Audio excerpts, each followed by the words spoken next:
అవినీతి ఆరోపణలతో మొదలైన నిరసనలు హింసాత్మకంగా మారాయి. పార్లమెంటు ముట్టడితో సైన్యం రంగంలోకి దిగి కాల్పులు జరిపగా 20 మంది కూడా మరణించారు. వందలాది మందికి గాయాలయ్యాయి. దీంతో ప్రధాని కేపీ ఓలీ ఇందుకు బాధ్యత వహిస్తూ రాజీనామా చేయాలని ప్రజలు డిమాండ్ చేశారు.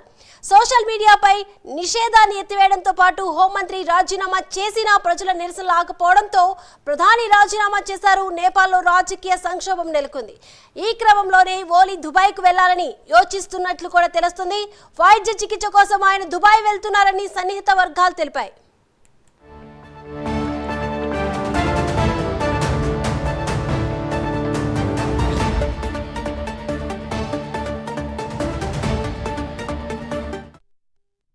నేపాల్ మాజీ ఉప ప్రధానమంత్రి రఘువీర్ మహసేత్ నివాసంపై నిరసనకారులు రాళ్లు రువ్వుతున్నారు. నిన్న రాజీనామా చేసిన హోంమంత్రి రమేష్ లేఖక్ నివాసానికి నిప్పంటించారు. నేపాల్ కాంగ్రెస్ అధ్యక్షుడు షేర్ బహదూర్ దేవుబా నివాసాన్ని కూడా చుట్టుముట్టారు. ఆయనకు సంబంధించిన ఆస్తులకు నిప్పిపెట్టారు. ఇక ఈ నిరసనల నేపథ్యంలో ఖాట్మాండుతో పాటు దేశంలోని పలు ప్రాంతాల్లో కర్ఫ్యూ విధించారు. నిరసనకారులను తరిమి కొట్టేందుకే పోలీసులు తీవ్రంగా ప్రయత్నిస్తున్నారు. ఇక ఈ అంశానికి సంబంధించి మరిన్ని వివరాలు అందించడానికి మా నేషనల్ బ్యూరో చీఫ్ కళ లైవ్ లో సిద్ధంగా ఉన్నారు. కళ, దీపిక, దాదాపు ఏదైతే నేపాల్ అల్లర్లతో అట్టుడుకుతుందని చెప్పవచ్చు. దాదాపు మనకు నిన్నటి నుంచి జరుగుతున్నటువంటి పరిణామాలంతా కూడా ఒక్కసారిగా కూడా యువతరం అంతా కూడా పార్లమెంటుపై దాడి చేస్తూ, మరొక వైపు అటు ప్రధానమంత్రి అనుకోవచ్చు, అధ్యక్షుడు అనుకోవచ్చు, పలువురు మంత్రుల ఇండ్లకు కూడా నిప్పు పెట్టేసేసి నిరసనలు తెలుపుతున్నటువంటి సందర్భం ఇప్పుడు. అయితే ఈ నిన్నటి నుంచి దాదాపు 12,000 మంది యువతి యువకులు పార్లమెంటుపై ఒక్కసారిగా నిన్న ఉదయం 8:30కు ప్రారంభమైన నిరసనలు దాదాపు పార్లమెంట్ ఆవరణలో గేట్ నంబర్ 1 నుంచి 2 నుంచి కూడా పార్లమెంట్లోకి చొచ్చుకొని దాదాపు అక్కడ ఉండేటటువంటి మొత్తము ఫర్నిచర్ అనుకోవచ్చు, పార్లమెంట్లోకి వెళ్ళే నిరసనలు తెలపడం అన్నది ఇప్పటి వరకు కూడా నేపాల్ చరిత్రలో ఎప్పుడు కూడా జరగలేదు.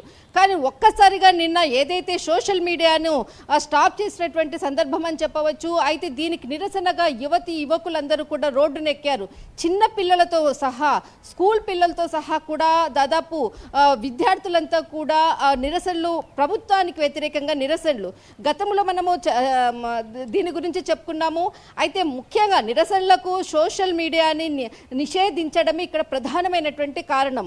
దాదాపు మనకు జెన్ జెడ్ అన్నటువంటిది ఏదైతే ఒక యూనియన్ అనుకోవచ్చు, ఒక యూనిటీ అనుకోవచ్చు, దాదాపు 97 నుంచి 2012 వరకు ఎవరైతే ఈ సంవత్సరాల్లో పుట్టినటువంటి యువకులంతా కలిపి కొన్ని గ్రూపులుగా ఏర్పడి సోషల్ మీడియా వేదికగా కూడా ప్రభుత్వానికి వ్యతిరేకంగా పోస్టులు చేస్తున్నటువంటి వైనమని చెప్పవచ్చు.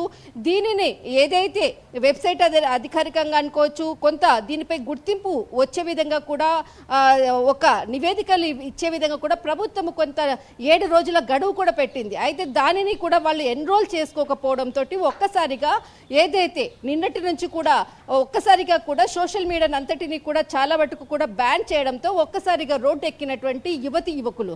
ఒకవైపు ఇప్పటికే కొద్దిగా మనం బ్రేకింగ్ న్యూస్ అని చెప్పవచ్చు. ఏదైతే నేపాల్ ప్రధానమంత్రి కూడా రాజీనామా చేయడము, నేపాల్ అధ్యక్షుడు కూడా రాజీనామా చేయడము, వారి ఇంటికి నిప్పు పెట్టడము అన్నది కూడా ఇక్కడ మనకు ఒక బ్రేకింగ్ న్యూస్ అని చెప్పవచ్చు. దాదాపు ఏదైతే నేపాల్కి సంబంధించినటువంటిది విమానాశ్రయము 111 విమానాశ్రయాన్ని కూడా మొత్తం అంతా కూడా క్లోజ్ చేశారు. కాట్మండ్కి సంబంధించినటువంటిది.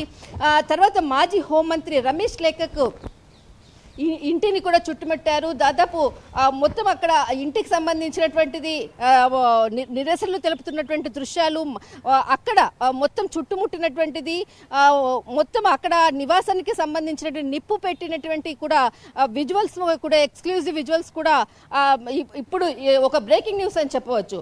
అయితే ఇక్కడ కమ్యూనికేషన్ సంబంధించినటువంటి పృథ్వీ సుబ్బు, తర్వాత గురంగ్, తర్వాత చాలా మంది అంటే 4గురికి సంబంధించినటువంటి ప్రత్యేకంగా వారి నివాసాలను చుట్టుముట్టినటువంటి యువకులు. ఒకవైపు ప్రధాని అనుకోవచ్చు, తర్వాత ప్రధానమంత్రి అనుకోవచ్చు, తర్వాత అధ్యక్షుడు కూడా రాజీనామా చేయడంతో యువకులు అక్కడ చాలా సంతోషాన్ని కూడా వ్యక్తం చేస్తున్నటువంటి కొన్ని విజువల్స్ కూడా, ఎక్స్క్లూజివ్ కూడా వాళ్ళు చెప్పినటువంటిది కూడా సోషల్ మీడియాలో ఇక్కడ పోస్ట్ చేసినటువంటిది. నిన్న ఏదైతే దాన్ని బ్యాన్ చేసిన తర్వాత కూడా మరి ఉదయం నుంచి కూడా దానిని ప్రభుత్వం కూడా మరి ఎలాంటి అంటే బ్యాన్ చేసినటువంటిది కూడా రద్దు చేసేసి కూడా మరి ఓపెన్ చేసినటువంటిది.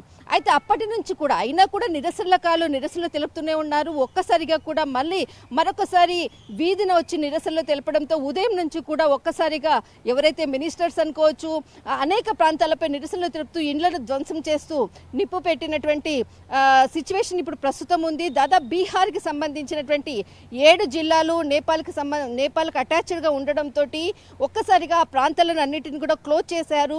అటు భారత్కు తర్వాత నేపాల్కి ఏదైతే సరిహద్దులు మొత్తం అంతా కూడా సెక్యూరిటీని కూడా పెంచడం జరిగింది. ఒకవైపు విమానాశ్రయానికి సంబంధించినటువంటిది కూడా రాకపోకలు కూడా స్టాప్ చేశారు.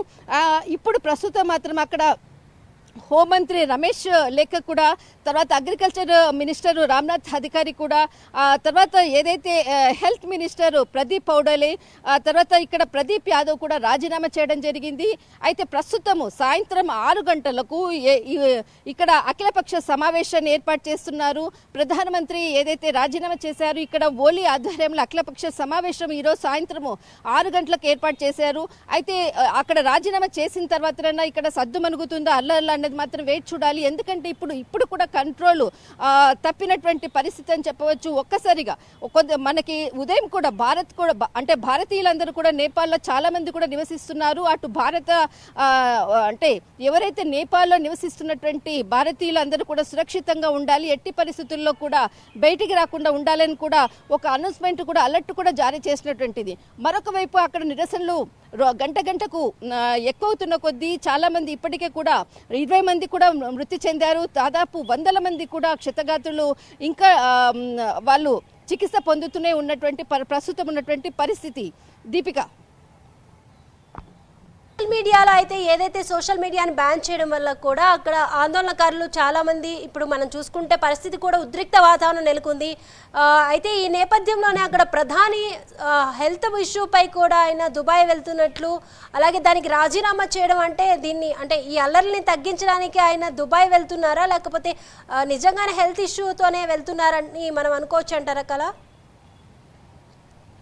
ఖచ్చితంగా దీపిక, ఎందుకంటే ఒక దేశంలో ఇంత పెద్ద సమస్య రావడం అన్నది నేపాల్ చరిత్రలోనే ఇది చాలా ఒక ముఖ్యమైనటువంటి అంశము. దాదాపు ఇప్పటి వరకు కూడా ఎవరు కూడా పార్లమెంట్ చరిత్రలోనే నిరసనలు తెలిపినటువంటి హిస్టరీ కూడా లేదు. ఒక్కసారిగా యువకులు ఏ పార్టీ కూడా ఎజెండా లేకుండా కేవలం యువకులు మాత్రమే రోడ్డెక్కినటువంటి పరిస్థితి, వాళ్ళను కంట్రోల్ చేసేటటువంటి వ్యవస్థ కూడా అక్కడ చేయి దాటిపోయినటువంటి పరిస్థితి, చేసేది లేక ఒకవైపు ఏదైతే ఫోర్స్ అనుకోవచ్చు, తర్వాత ఎవరైతే అక్కడ ఉండేటటువంటి స్టూడెంట్స్ అనుకోవచ్చు, అక్కడ వాళ్ళని కంట్రోల్ చేయడం కొరకు. ఎందుకనంటే నిన్న ఏదైతే బ్యాన్ చేసినటువంటిది ఉందో సోషల్ మీడియాని కూడా బ్యాన్ చేసిన తర్వాత తిరిగి మరి ఎటువంటి నిషేధాజ్ఞలు లేదు, అంటే యథేచ్ఛగా దాన్ని మనం వాడుకోవచ్చు అన్నటువంటిది ప్రభుత్వం ఉత్తర్వులు జారీ చేసిన తర్వాత కూడా ఇలాంటి నిరసనలు మళ్ళా ఉదయం నుంచి కూడా రావడం అన్నది ఇక్కడ చాలా కొంత కంట్రోల్ తప్పినటువంటి పరిస్థితి.